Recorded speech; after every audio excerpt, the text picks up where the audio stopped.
Hello, പുതിയൊരു വീഡിയോയിലേക്ക് സ്വാഗതം. അപ്പോൾ ഇന്നത്തെ വീഡിയോയിൽ ഒരു പെൻസിൽ ഡ്രോയിങ് പോർട്രേറ്റിൽ സ്കിന്ന് ഷെയ്ഡ് ചെയ്യുന്നതിനെ കുറിച്ചിട്ടാണ് പറയാൻ പോകുന്നത്.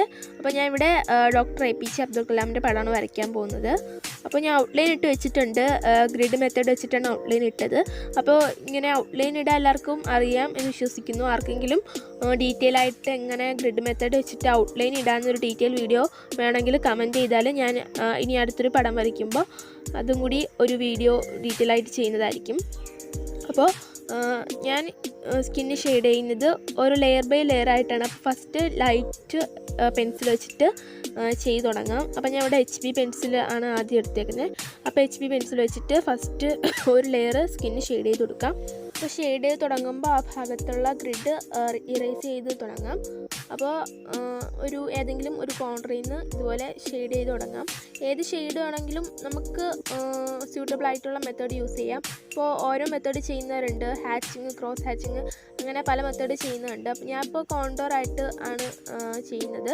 അപ്പോൾ നമുക്ക് സ്യൂട്ടബിൾ ആയിട്ടുള്ള മെത്തേഡിൽ ഷെയ്ഡ് ചെയ്യാം. നമ്മൾ വരയ്ക്കുന്ന പിക്കിൻ്റെ റെഫറൻസ് പിക്കിൽ നല്ല ഹൈലൈറ്റ് ഒക്കെ ഉണ്ടെങ്കിൽ, പേപ്പർ വൈറ്റ് ആയിട്ടുള്ള ഹൈലൈറ്റ് ഒക്കെ ഉണ്ടെങ്കിൽ അവിടെ ഷെയ്ഡ് ചെയ്യണമെന്നില്ല, പേപ്പർ വൈറ്റ് ആയിട്ട് തന്നെ ഇട്ടിരുന്നാൽ മതി. അപ്പോൾ ഞാൻ വരയ്ക്കുന്നതിൽ അങ്ങനെ അത്ര ഒരു ഹൈലൈറ്റ് വരുന്നില്ല, അതുകൊണ്ട് ഫുള്ളായിട്ടൊന്ന് ഷെയ്ഡ് ചെയ്തെടുക്കുകയാണ്. അപ്പോൾ നമ്മൾ വരയ്ക്കുന്ന ആ ഒരു പിക്ക് അനുസരിച്ചിരിക്കും. ഇനി ആ ഷെയ്ഡ് ചെയ്ത് അത്രയും ഭാഗം ബ്ലെൻഡ് ചെയ്യുകയാണ്. അപ്പോൾ ബ്ലെൻഡ് ചെയ്യാനായിട്ട് നമുക്ക് എന്താണെങ്കിലും യൂസ് ചെയ്യാം. ഞാൻ ഇവിടെ സ്പോഞ്ചും പിന്നെ നമ്മുടെ ഇയർബഡ്സാണ് എടുത്തേക്കുന്നത്. അതാണ് ഞാൻ ഇതുവരെ ചെയ്തിട്ടുള്ളതിൽ ഏറ്റവും സ്യൂട്ടബിളായിട്ട് തോന്നിയത് ഈ സ്പോഞ്ചാണ്.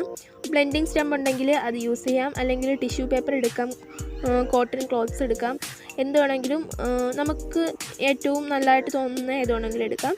ഇനി അടുത്ത് കുറച്ചുകൂടി ഡാർക്കറായിട്ട് വരുന്ന പോർഷൻസ് എല്ലാം 2B പെൻസിൽ വെച്ചിട്ട് അതുപോലെ തന്നെ ഷെയ്ഡ് ചെയ്തെടുക്കാം.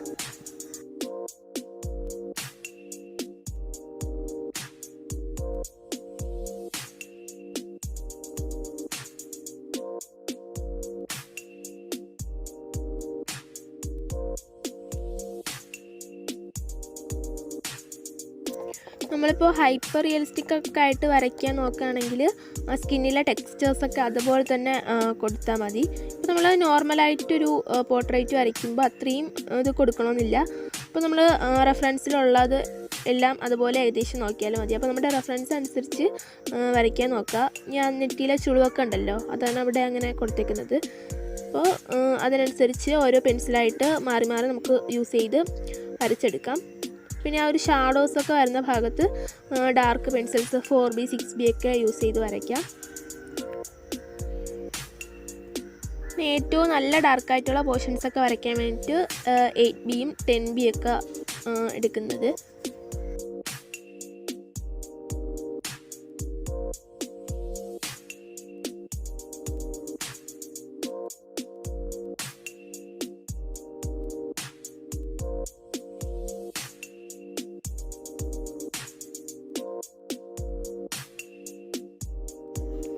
പിന്നെ ആ ഒരു ചുളിവിൻ്റെ ഭാഗം കുറച്ചുകൂടി ഒരു റിയലിസ്റ്റിക് ആയിട്ട് തോന്നാൻ വേണ്ടിയിട്ട് എറേസർ വെച്ചിട്ട് കുറച്ചൊന്ന് മായ്ച്ചു കൊടുക്കുകയാണ്.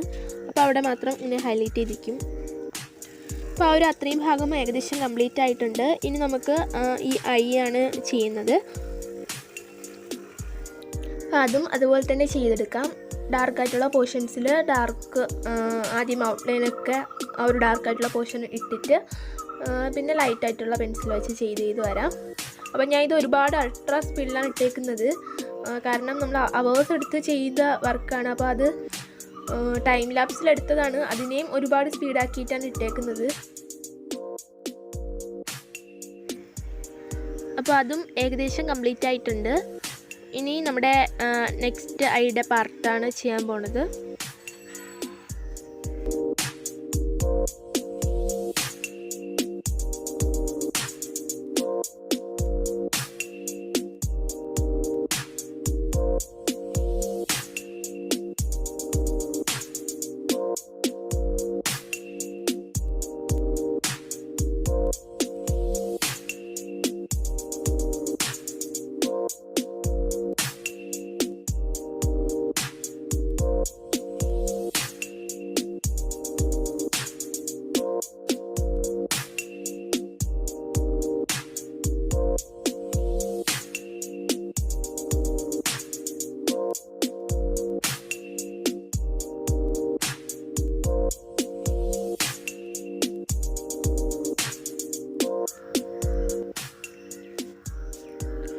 നമ്മുടെ ഈ ഹൈലൈറ്റ് സാധാരണ എല്ലാ പടങ്ങളിലും വരുന്നത് ഈ ഒരു നോസിൻ്റെയും ആ ഒരു കവിളിൻ്റെയും ആ ഭാഗങ്ങളിലാണ് ഇങ്ങനെ ലൈറ്റ് വരുമ്പോൾ അവിടെ ഹൈലൈറ്റ് വരുന്നത്.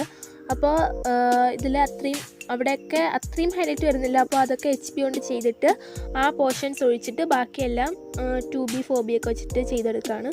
പിന്നെ ആ ഒരു കവിളിൻ്റെ ആ ഒരു മടക്കുണ്ടല്ലോ, അപ്പോൾ അവിടെയും നമ്മൾ നന്നായിട്ട് ചെയ്യണം. കാരണം നല്ലൊരു ഡാർക്ക് വരുന്ന പോർഷനാണ്. അപ്പോൾ അതും അതിൻ്റെ കുറച്ച് അടുത്തുള്ള ഭാഗവും ഡാർക്കായിട്ട് തന്നെ ചെയ്യുക. പിന്നെ കുറച്ച് ടാസ്ക്കുള്ള പണിയാണ് ടീത്ത് ഉള്ള പടം വരയ്ക്കുക എന്നുള്ളത്. അപ്പോൾ ടീത്ത് മിക്കവാറും ഞാൻ വരയ്ക്കുമ്പോൾ വ്യത്യാസം വരാറുണ്ട്. അപ്പോൾ അത് അത്രയും ശ്രദ്ധിച്ച് തന്നെ വരയ്ക്കേണ്ട ഒന്നാണ്. അപ്പോൾ ആദ്യമായിട്ടൊക്കെ വരയ്ക്കണവർ ടീത്ത് ഇല്ലാത്ത പടം വരയ്ക്കാൻ വേണ്ടിയിട്ട് ശ്രദ്ധിക്കുന്നതായിരിക്കും നല്ലത്. അപ്പോൾ അതാവുമ്പം നമുക്ക് നന്നായിട്ട് പെട്ടെന്ന് വരയ്ക്കാൻ പറ്റും. ടീത്ത് കുറച്ച് ബുദ്ധിമുട്ടാണ് ചില പടങ്ങളിലൊക്കെ. അപ്പോൾ അത് നന്നായിട്ട് ശ്രദ്ധിച്ച് വരയ്ക്കണം.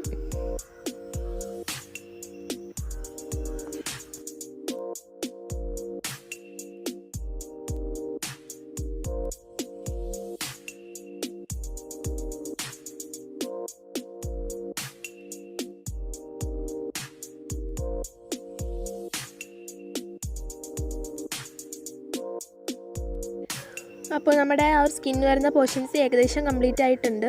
ഇനി നമ്മൾ വരച്ച് കഴിഞ്ഞിട്ട് ഒരു ഫോട്ടോ എടുത്തിട്ട് റെഫറൻസ് കൂടി വെച്ച് നോക്കുമ്പോൾ കുറേ മിസ്റ്റേക്കൊക്കെ ഉണ്ടെങ്കിൽ അതൊക്കെ കിട്ടും. അപ്പോൾ അതൊക്കെ ഒന്ന് ചെയ്തെടുക്കുക. അപ്പോൾ ഞാൻ ഈ വീഡിയോയിൽ സ്കിന്നിൻ്റെ മാത്രമേ ഉൾക്കൊള്ളിച്ചിട്ടുള്ളൂ. അപ്പോൾ ലാസ്റ്റ് നമ്മുടെ ഫോട്ടോ ദേ ഇങ്ങനെയാണ് ഫൈനൽ ഔട്ട്പുട്ട്. അപ്പോൾ ഈ വീഡിയോ ഇഷ്ടമായിട്ടുണ്ടാവുമെന്ന് വിചാരിക്കുന്നു. ഇനി നിങ്ങൾക്ക് അടുത്തെന്ത് എങ്ങനത്തെ വീഡിയോസ് വേണമെന്ന് കമൻറ്റ് ചെയ്യുക. അപ്പോൾ എന്നെക്കൊണ്ട് പറ്റുന്നതാണെങ്കിൽ അറിയാവുന്നതാണെങ്കിൽ ഞാൻ ചെയ്യാൻ വേണ്ടി ശ്രമിക്കാം. അപ്പോൾ അടുത്തൊരു വീഡിയോയിൽ കാണാം. താങ്ക്